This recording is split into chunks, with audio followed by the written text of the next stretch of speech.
Ton cerveau est un système électrique et chimique composé de neurones établissant des connexions entre eux. Le cerveau humain est constitué d'environ 100 milliards de neurones capables d'établir chacun jusqu'à 10 000 connexions.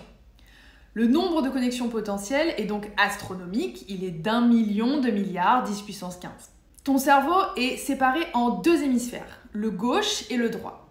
L'hémisphère gauche est le cerveau rationnel.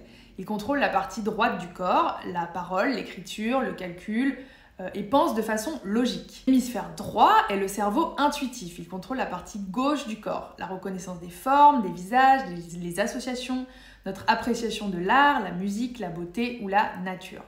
Ton cerveau est également constitué de 3 couches qui se sont formées successivement au cours de l'évolution des vertébrés. Le premier cerveau, le plus proche de la moelle épinière et le plus ancien, est le cerveau reptilien. Il gère le métabolisme, les réflexes et les besoins primaires.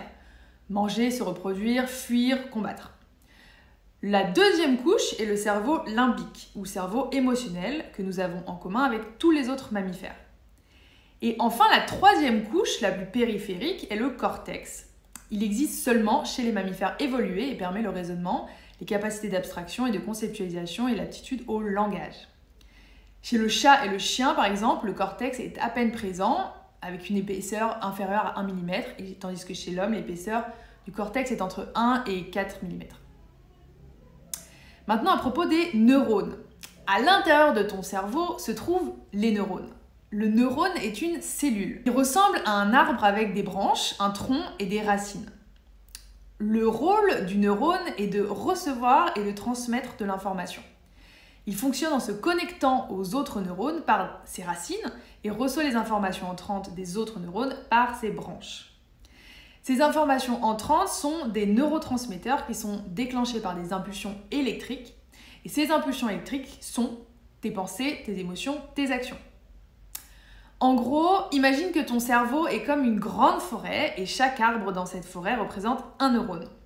Chaque arbre a des branches qui s'étendent et touchent d'autres arbres. Quand un arbre veut parler à un autre, il envoie des petits écureuils, neurotransmetteurs, qui vont envoyer un message, porter un message. Ces écureuils portent le message et se déplacent le long des branches jusqu'à l'arbre à qui parler. Chaque fois qu'un écureuil transporte un message vers un même arbre, il apprend le chemin pour y aller de mieux en mieux et il va donc aller de plus en plus vite.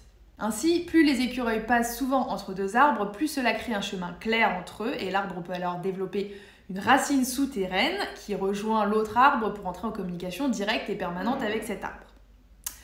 Par exemple, imagine un neurone qui représente ton sens de l'identité et un autre neurone qui représente la femme fatale. Si tu penses à chacun d'eux de manière séparée, ces deux neurones ne vont pas se connecter. Ils n'ont rien à voir ensemble. Mais si tu penses à toi en femme fatale, alors cette pensée et image va lier les deux neurones concernés ensemble et déclencher une impulsion électrique qui va connecter les deux neurones ensemble. À force de les connecter ensemble, ils vont finir par se lier à jamais et tu deviendras une femme fatale.